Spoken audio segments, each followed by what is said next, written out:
Ардақты ағайын, дәл қазіргі жағдайда пандемияның ушығуынан кейбіріміздің тұла бойымыз үрей мен даурығуға толып қалды.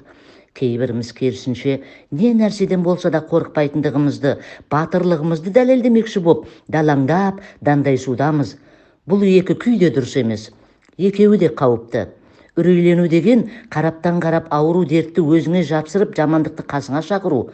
Ал екінші мысалда біреулер үрейленбеу керек дегенді тура мағынасында түсініп, ой, мен қорықпаймын, батырмын деп, тіпті сақтансаң ғана сақтаймын деген тәңірін де ұмытып кетіп жатыр.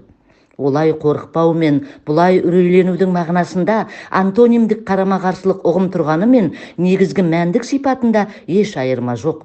Екеуі де аса зиянды әрекеттейтініміз сол. Есті ұстау керек.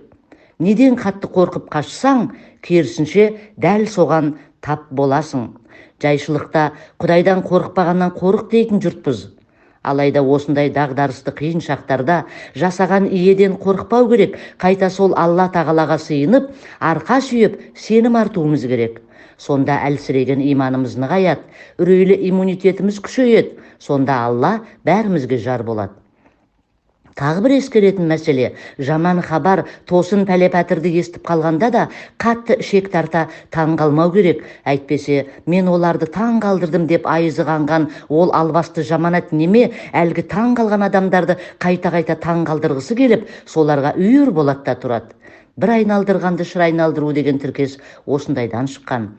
Құдіретті тылсым күштің шексіз екенін бұрыннан да білеміз емес пе? Сондықтан мұндай ақпараттарға да мейлінше абай болып, салқын қанды қабылдауға тырысу қажет. Біреуге хабарлап, естірткенде де ойланып барып, жұқалап жеткізген жөн. Тарс етіп жөпелдемеде айта салған суық сөз, жүрегі нашар, жаны нәзік, ойы секемшіл адамның жүйке талшықтарын 100 мыңдап үзіп, көкірегін қарс айыруы мүмкін. Ол деген құса мен уайым қайғы өзегіне түсіп кеткен ол адамды инсульт пен миокардқа душар етуі де мүмкін деген сөз. Құдай сақтай көр. Ковидтің пигі-шарықтау шегі елімізде дәл қазір осы бір кезгі апталарда жүріп жатқанынан бәріміз құлақтанып отырмыз. Қаншалықты қазақшылығымыз ұстаса да, бір-екі апта бір-бірімізбен етене араласпай қоя тұрып, өткіземіз деген бас қосуларды біраз уақыт кейінге шегере тұрып, ас-жиын мен той-томалақтарға барудан өзімізді тыя тұруға шамамыз келсе, Денсаулық сақтау министрлігінің болжамдарына сәйкес мына індеттің де басы байланып, аяғы тұсалып, араны жабылып, жыны жүгенделіп, адымы сәл болса да саябырсыр еді.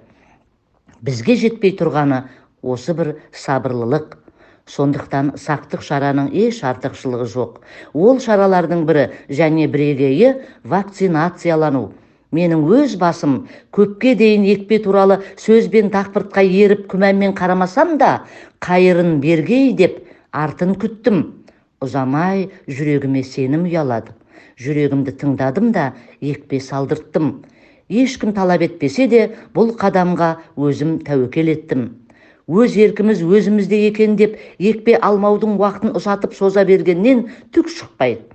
Қайта ковидтің мутанттанып түрлене көбеюіне, өмір сүруін ұзартып, елімізде ұзақ алшаң басуына жағдай жасап, зор қателік жіберетінімізді саналы түрде және ертерек сезініп үлгеруіміз керек.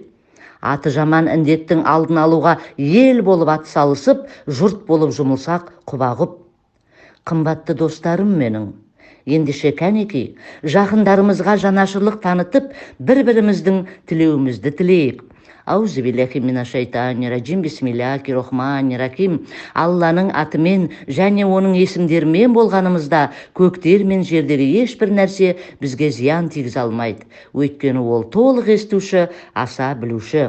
Я құдіреті күшті жаратқан Ием, кеселдерді кетіруші Раббым, сауықтыр. Сен шипагерсің, сенің шипаңнан басқа шипа жоқ. Бұдан бұлай бәрімізде бала-шаға, бау-шарбағымызбен, ауыл-аймақ, бота-тайлағымызбен, түгелі отбасы әулетімізбен, елімізде, жұртымызда, жер-жаһанымызда ауру қалмайтындай сауықтыр. Әумин.